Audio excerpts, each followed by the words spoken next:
आज के क्लास में हम बात करेंगे कूलाम के नियम पर। कूलाम का नियम विद्युत आवेशों के बीच लगने वाले स्थिर वैद्युत बल के बारे में एक नियम है जिसे कूलाम नामक फ्रांसीसी वैज्ञानिक ने सन 1780 के दशक में प्रतिपादित किया था। यह नियम अदिश रूप में या सदिश रूप में दोनों में व्यक्त किया जा सकता है। अर्थात इस नियम को हम वेक्टर क्वांटिटी और स्केलर क्वांटिटी दोनों के रूप में रिप्रेजेंट कर सकते हैं। तो इस भाग में हम इस नियम को पहले अदिश रूप में देखेंगे और फिर अगले पार्ट में इस नियम को हम सदिश रूप में भी देखेंगे। तो अदिश रूप में यह नियम इस प्रकार दिया जाता है। दो बिंदु आवेशों के बीच लगने वाले स्थिर वैद्युत बल का मान उन दोनों आवेशों के गुणनफल के समानुपाती तथा उन दोनों आवेशों के बीच की दूरी के वर्ग के व्युत्क्रमानुपाती होता है।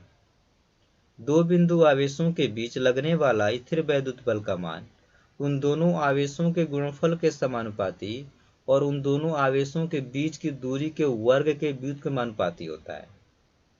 अर्थात कहने का अर्थ यह है कि यदि दो आवेश Q1 और Q2 दो कण हैं। पहले कण पर Q1 कूलाम का आवेश है और दूसरे कण पर Q2 कूलाम का आवेश है और उनके बीच की दूरी यदि r है तो उनके बीच लगने वाला जो बल F होगा यह आकर्षण भी हो सकता है और प्रतिकर्षण भी हो सकता है। यह इस बात पर निर्भर करता है कि इन दोनों आवेशों की प्रकृति क्या है। अर्थात अगर पहले कण पर +Q1 कूलाम का आवेश और दूसरे कण पर -Q2 कूलाम का आवेश हो तो इनके बीच लगने वाला बल जो है आकर्षण होगा। और यदि दोनों आवेश समान प्रकृति के होंगे अर्थात एक पहले पर +Q1 कूलाम का आवेश है और दूसरे पर भी +Q1 कूलाम का आवेश है Q2 कूलाम का, यानी दोनों का नेचर पॉजिटिव है, तो उनके बीच लगने वाला जो बल F है यह प्रतिकर्षण होगा। तो कूलाम के नियम के अनुसार दोनों आवेशों Q1 और Q2 के बीच लगने वाला जो बल F है यह दोनों आवेशों के गुणनफल के समानुपाती होता है। अर्थात F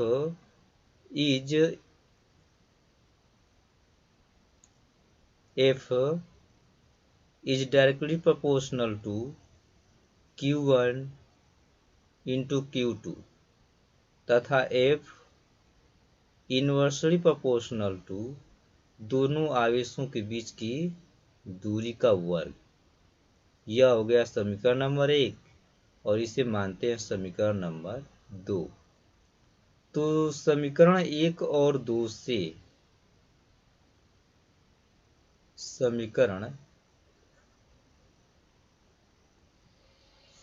1 व 2 से F और इस समानुपाती नियतांक को हम जो है इक्वल टू में चेंज करेंगे तो एक नियतांक जोड़ेंगे K Q1 Q2 अपान R स्क्वायर।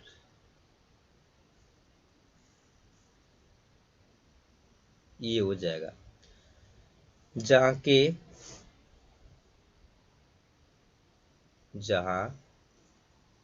K एक समानुपाती नियतांक है, जो K है समानुपाती नियतांक है, समानुपाती नियतांक है जिसका मान दोनों आवेशों के बीच के माध्यम पर निर्भर करता है। दोनों आवेशों के बीच के माध्यम पर निर्भर करता है इसका वैल्यू K का। यदि दोनों आवेशों के बीच का माध्यम हवा या निर्वात हो, यदि दोनों आवेशों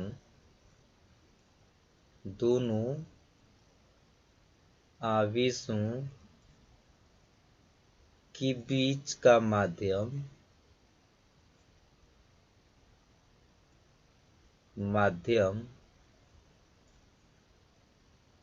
वायु या निर्वात हो तो K का वैल्यू 1/4 पाई एप्सिलॉन नॉट लिखा जाता है। इसे हम कहते हैं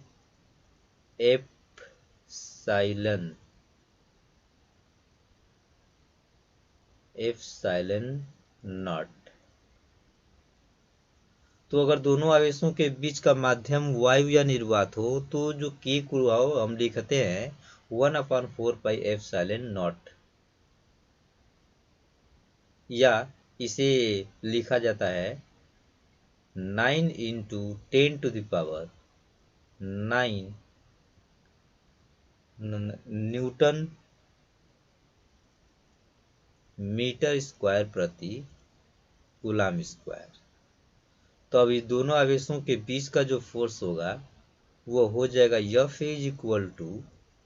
1/4 pi epsilon not Q1 Q2 upon R square, या इसे लिख सकते हैं हम F = 9 × 10⁹ Q1 Q2 अपान R स्क्वायर। तो जब दोनों आवेश हवा या निर्वात में हों तो उनके बीच लगने वाला कूलम बल का वैल्यू 9 × 10⁹ Q1 Q2 अपान R स्क्वायर होगा। इतना न्यूटन का फोर्स लगेगा यदि दोनों आवेश हवा या निर्वात में हो। अब यदि दोनों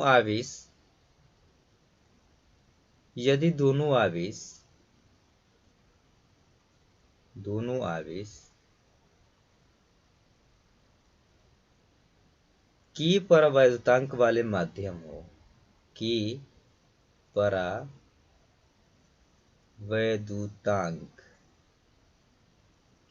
परावैद्युतांक के माध्यम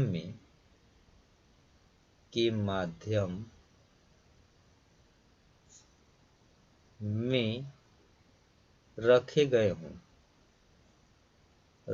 गए हों तो उनके बीच लगने वाला जो फोर्स होगा वह हो जाएगा 1/4 pi epsilon not K Q1 Q2 upon R square, Q1 Q2 upon R square.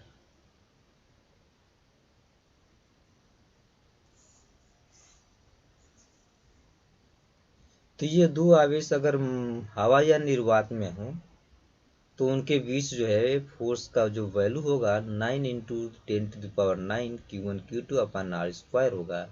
और यदि दोनों आवेश जो है के परावैद्युतांक के माध्यम में हो तो इस F का जो वैल्यू होगा 1/4 पाई एप्सिलॉन नॉट और Q1 Q2 अपान R स्क्वायर होगा, जहाँ के परावैद्युतांक को निर्देशित करता है। तो आज के लिए केवल इतना ही, शेष अगले वीडियो में।